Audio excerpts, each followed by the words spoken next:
Alors,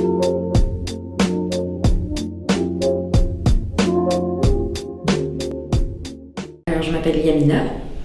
En ce moment, je ne fais rien, je suis entre deux emplois et récemment j'étais ressources humaines, donc directrice des ressources humaines et responsable légale pour des agences web.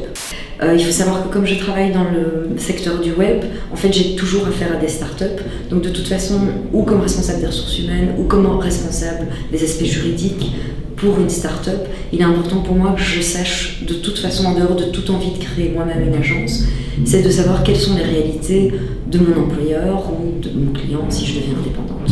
Étant donné que je suis myope, je me suis retrouvée dans la première rangée, parmi les 4 premiers à parler, et j'ai cru très très naïvement, très scolairement, que nous devions tous présenter un pitch.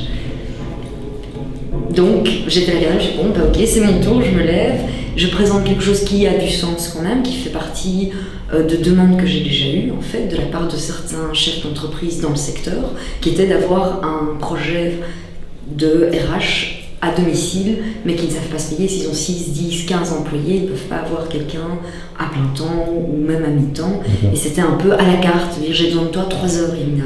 Tu veux bien venir 3 heures ce mois-ci? Et donc c'était d'essayer de présenter ça.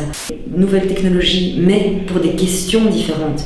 On a des projets dans la santé, dans des bases de données administratives, etc. De voir quelle pourrait être ma valeur ajoutée et comment je peux me confronter à des questions qui tombent dans tous les sens.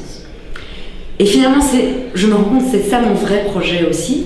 Du coup, mon projet à moi, qui était d'être chef d'entreprise, monter une équipe, ça ne m'amusait pas. J'ai tout de suite vu les limites aussi, c'est-à-dire de travailler beaucoup pour gagner moins que ce que je gagne aujourd'hui, parce que c'est le nerf de la guerre. Je crois que la question de l'argent et du coût et du rapport quand on monte une affaire est une question essentielle qui doit venir à l'avant. Ça peut être la meilleure idée du monde, et si elle ne rapporte rien, ça reste une super idée qu'on peut faire pour s'amuser. Mais j'ai des factures à payer, j'ai une vie à mener. J'ai gagné, je vais pas dire j'ai gagné 10 ans parce que je suis une femme et j'ai pas envie de dire j'ai gagné 10 ans. Non, j'ai gagné en expérience beaucoup de choses et j'ai pu confronter mes désirs, mes réelles envies, mes compétences, mon énergie, là où j'ai envie de mettre de l'énergie, là où je n'ai pas du tout envie de mettre de l'énergie. J'ai envie de terminer sur une chose qui est l'aspect humain du week-end. C'est une super ambiance, vraiment. J'ai travaillé avec quelques personnes puisque je suis impliquée maintenant dans l'une ou l'autre équipe.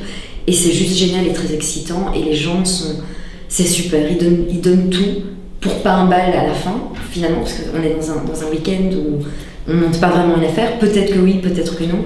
Et les gens se donnent à fond, ils sont passionnés. Et avoir autant de gens passionnés dans un si petit endroit, qui est grand, mais qui est petit, c'est waouh. Merci Startup Weekend pour cette organisation.